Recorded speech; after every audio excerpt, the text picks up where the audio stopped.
Magandang hapon mga master. Napadaan kami dito sa sa Dagat Papait. Punta sana kami ng Kawilan. Napadaan muna kami dito at Daming isda. para magtulong pagdila.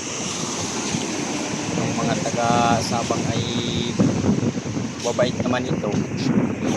Pag tumulong ka dito ay siguradong mabibigyan ka. Yan nga yung mga isda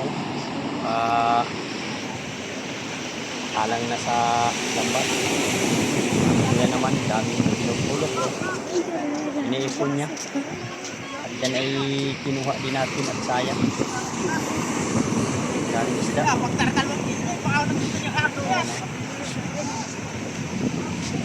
Hanggang haba ng lambat yan. Yan, mga nakatalang na yung mga isdang waling. Kaya pinag-tigil mo na ulit. Sayang.